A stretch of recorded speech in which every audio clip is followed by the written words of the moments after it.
Later. You never want to jump to the conclusion that your sniffles might be more than they seem, but it doesn't hurt to be curious if something doesn't feel right. Well, in this morning's Avera Medical Minute, Jake Iverson explains how a Yankton's woman's runny nose, we actually talked about this in the newsroom yesterday. This is an interesting story. It actually turned out to be much more severe than she thought. This Medical Minute is brought to you by Avera. Fall. It's the last chance to take in the sights and smells before the flowers fade.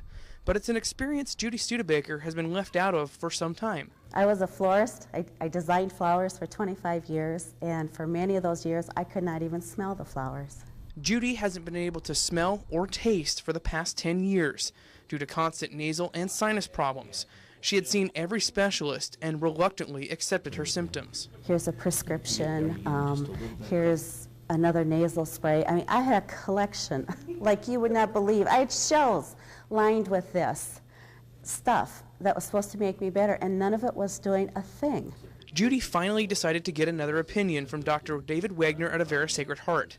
At first glance, Judy's problems seemed to be another sinus flare-up. But as you listen to her, and I listened to my patients, and there was some parts of the story that just quite weren't typical. So Dr. Wagner ordered some images and found what he thought was an inflamed nasal polyp. But to be sure it wasn't something else, he also ordered an MRI. And those images cinched the diagnosis. And what she had was what's called an encephalocele.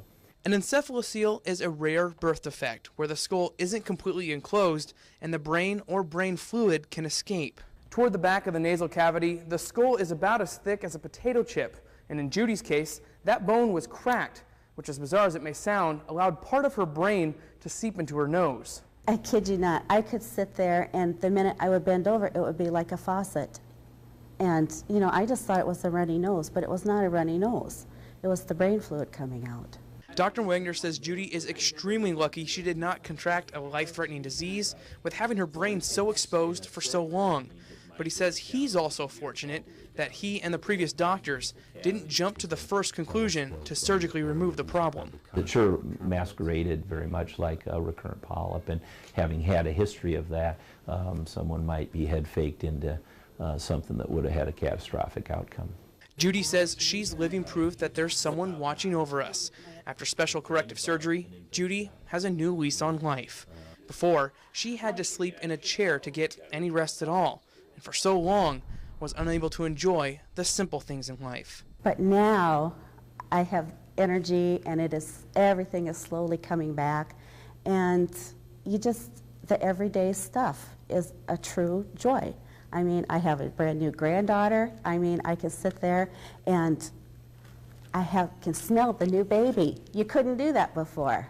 And to make up for those lost years, you can almost guarantee that this former florist will always take time to stop and smell the flowers. With your Avera Medical Minute, I'm Jake Iverson, KSFY News. What a story, Judy. We're glad you're feeling better. Dr. Wagner says he has only seen now a handful of cases similar to Judy's, and he's glad they were able to determine the problem before things got much worse. Now, for more information on ear, nose, and throat problems, you can call the number right there on your screen, 877-AVERA, or visit KSFY.com and click on Health.